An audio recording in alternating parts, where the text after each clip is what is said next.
Well, thank you. This was so much, I saw Audrey and I, of course, talked about the program, and I saw it in advance, and I was like, I've never done this before. The Q&A first, it's like dessert first, and I feel so happy. But I love it, because now I can just sort of fill in some gaps.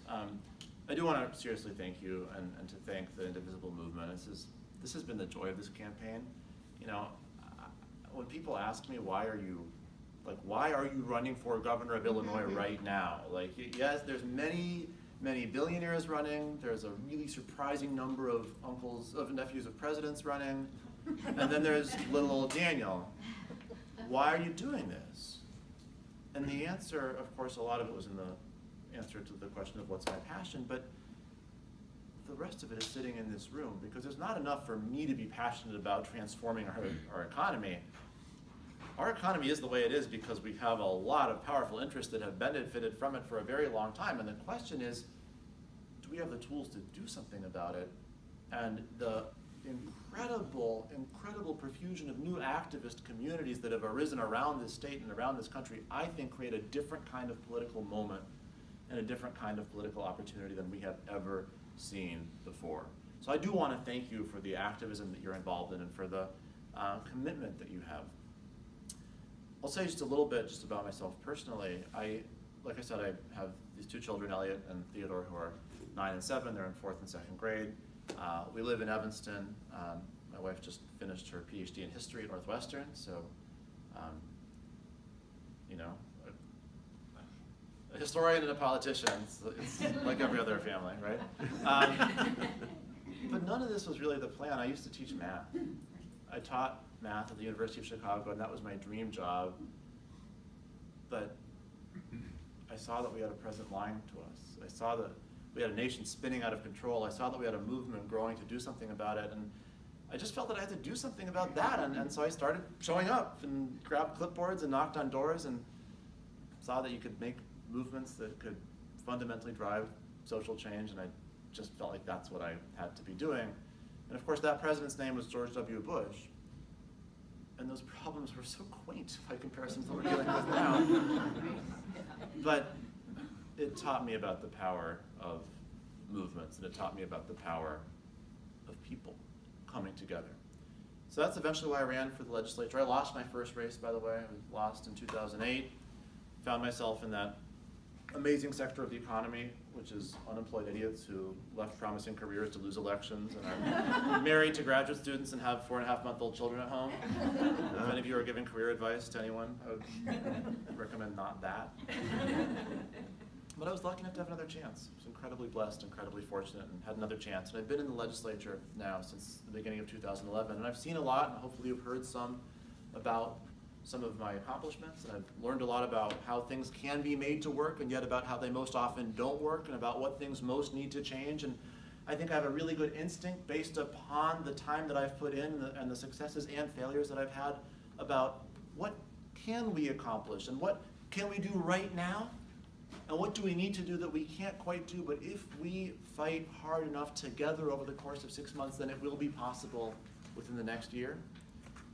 I think when I'm governor, I'll have the knowledge needed to ensure that those first crucial weeks in office will be spent fundamentally beginning that transformation of our state that we know is out there waiting to happen, but we also know it's going to be hard to make happen. And I also know that all of that will work only if it is not just some guy called Daniel who's governor, but if it's a real movement of people across the state prepared to work together inside and outside of government to push the legislature and to work with the legislature to advance policies from the inside and to agitate from the outside. And by the way, that's also the only way that I'm going to win this race, because it is true that I'm not a billionaire, I'm not a millionaire. I think it's pretty likely that I'm a thousandaire. Check with the exact value of our home, but we're close. Like, there's no question that I'm a hundredaire. No question. And I'm not, like, none of my uncles were ever president. Though, I mean, one of my uncles I think would be really good, so that's, still time. There's still time. He's 75, but now when people run, it's okay. that's not how I'm going to win. And there are people who just ask, Daniel, you seem like a very, very nice guy, which if you don't think so, you can tell me later. But Daniel, you seem like a nice guy. I like what you're talking about. I think you'd be a better governor than these other folks. But you can't go up against all that money, can you? And I'll admit that I've struggled with that question. In December, Bruce Rauner wrote his campaign a $50 million check. $50 million. And then in March, Chris Kennedy wrote his campaign a $250,000 check. And then in April, J.B. Pritzker wrote his campaign a $7 million check, which at the time seemed like a lot. It turns out to have been only one of 4 so far, but at the time, $7 million seemed like a lot. And we heard about that late on a Friday afternoon, and I went home and had a really depressing weekend. And spent a lot of time talking with my wife, Karen, about what does that mean? What does that mean? Can we withstand it? Because I can't write it. Well, I could write a $7 million check. Wouldn't do a lot. And that's a tremendous amount of money. It buys a lot of things. What can we even go up against this? Is there any point? Should we give up? We thought about what that meant. We thought about our own 2 children. We thought about the future of our community. We thought about the future of our democracy. We thought about the society we are hoping to build. And we thought about this fight for the soul of the Democratic Party. And we asked ourselves, are we having an election or are we having an auction? And we decided it's just too important. It's too important. And so we're in. We're in. We're committed. We're believers. And on Monday morning, I did the same thing, and I wrote my campaign a $25 check. I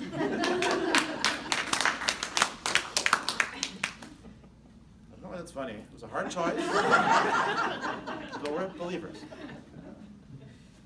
But here's the thing. Before I wrote the check, I took a picture of it, and I put the picture on Facebook, and it was instantaneous. $25 contributions coming in online from every corner of the state of Illinois. From everywhere in Illinois, from people who'd never met me before, people who'd never heard of me before, people who definitely didn't know my positions on the issues, but they felt in their bones what we feel in our bones, which is that the state government has not been working for the rest of us. We have been locked out by a tax system and a school funding system and a campaign finance system and a healthcare system that was not built by us and therefore was not built for us. And I think people feel right now that if we can work together and build a campaign that we all jointly have a stake in, that's how we get a government that we all have a stake in. Now I go back to that answer I gave about how our economy needs to be rehabilitated for a modern world and needs to be rehabilitated so we can have a growing and thriving middle class instead of a shrinking middle class. And I think that this is the moment for us all to come together and do that.